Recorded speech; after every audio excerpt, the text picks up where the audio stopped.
Hey, I have no time. What's up? It's the Culture Detective here, investigating your favorite TV shows, and today I'm going to very quickly, hopefully I have enough time to do a review on The Boys Season 3. So, I finally finished watching The Boys about 1.5 hours ago. I just filmed my movie roundup video, and now I'm doing this review ASAP. The Boys is a TV show adapted from a comic by Garth Ennis and Derek Robertson, and it is developed by Eric Kripke for Amazon Prime, and this is season 3. I've been watching The Boys ever since it came out in season 1, and I've been following it until now, and let me tell you, The Boys season 3 is the best season of The Boys so far. It is the most riveting, most exciting, most action-packed, most tight-paced, and most insane. It basically takes the gruesome violence and the sex and nudity and the profanity and basically turn it up to 11 in this TV show. It does not hold back. It does not pull any punches. It's breaking all the rules of TV show. People used to say Game of Thrones has a lot of violence and sex and it's the most explicit thing on TV. Well, you can kindly fuck off, Game of Thrones, because The Boys is climbing the top. So yeah, this is wow, it's been a while since I've been this excited for a TV show, and it's been a while since I've been this invested in a real like live action TV show. And I'm happy The Boys is just having so much success, and now everybody on Twitter and everybody on Instagram and everybody on social media is making memes of Homelander and everything, and I think that's fantastic, right up there with Better Call Saul, which is also airing right now.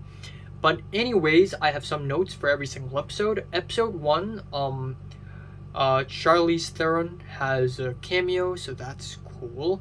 I also like that we see worsening relationships between Huey and Annie. I know that's gonna happen at some point, but season 3 is the right time to have that kind of storyline, and I really like that.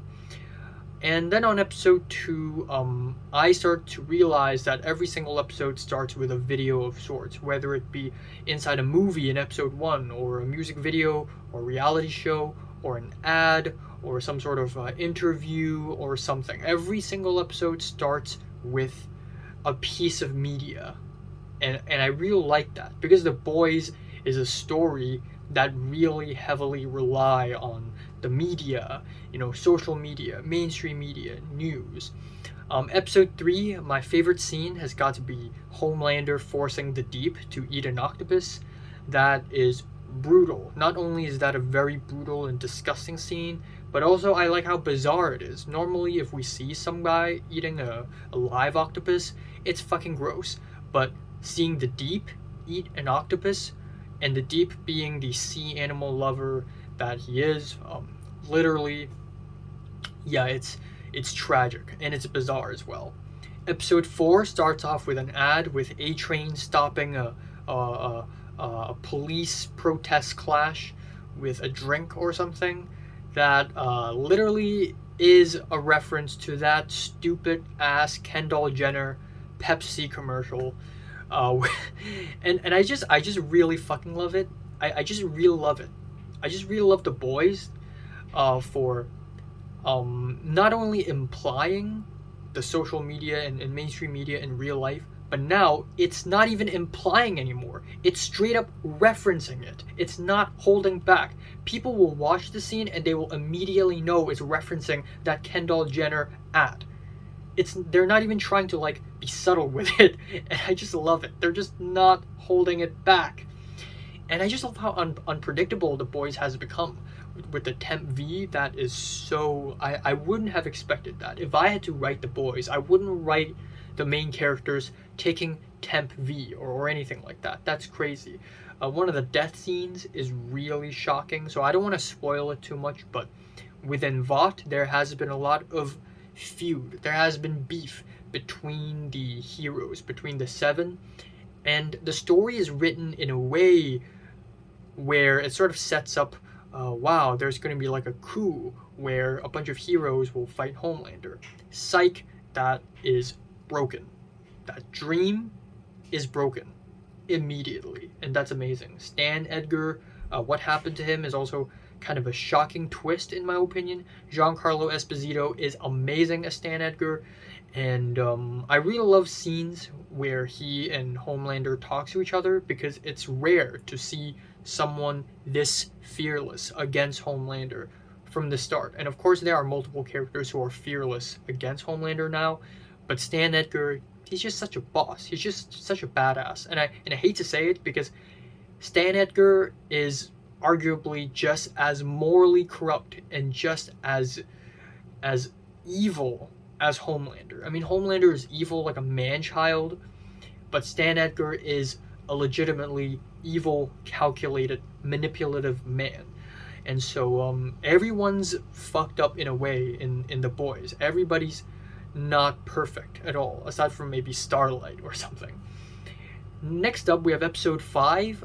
The highlight scene for me is where Kimiko starts singing, and the TV show briefly turns into a musical because Kimiko can't speak, so sometimes she would imagine herself singing, and we have Kimiko after what happened with her and Soldier Boy in Russia on episode 4, which is very far-fetched, them randomly going to Russia, but it's fine because the whole show is already far-fetched.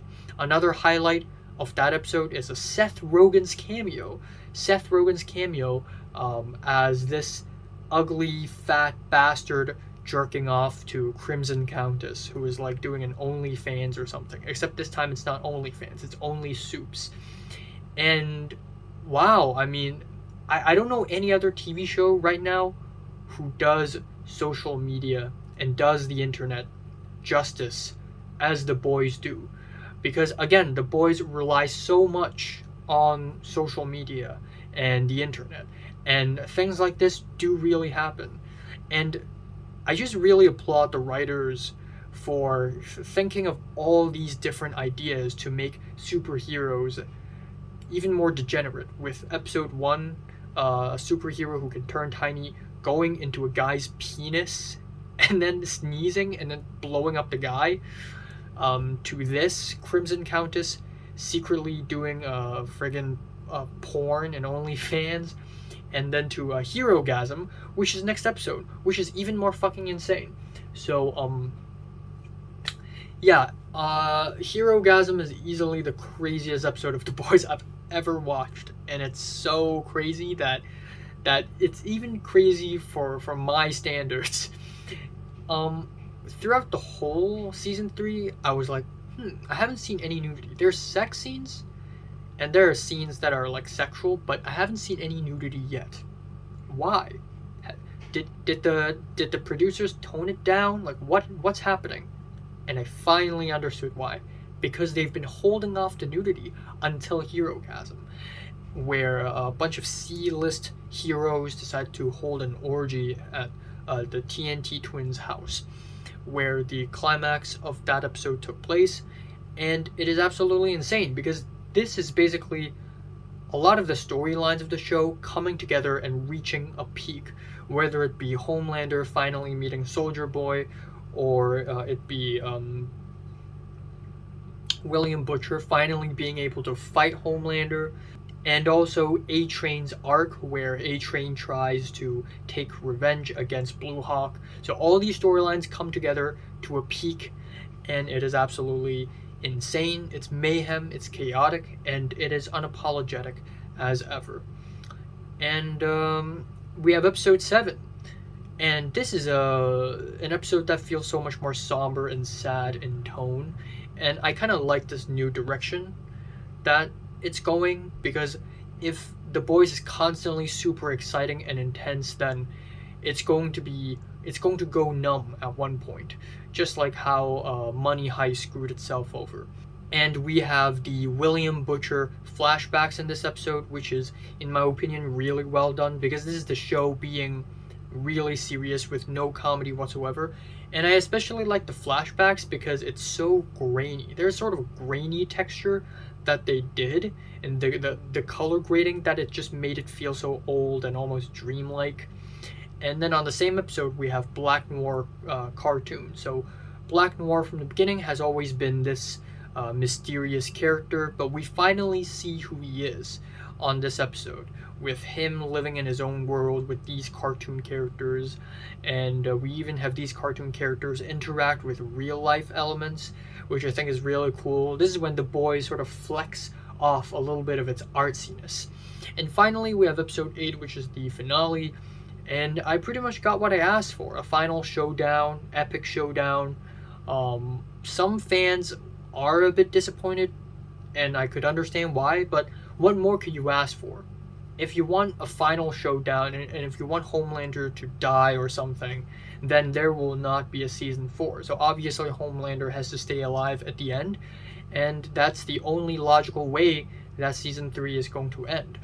And overall, I like Butcher's development. Butcher has always been kind of an asshole character, and in a way, Butcher and Homelander have parallels. Even though Butcher and Homelander hate each other and want to kill off each other, especially for Butcher, to be honest, Homelander probably doesn't even care all that much.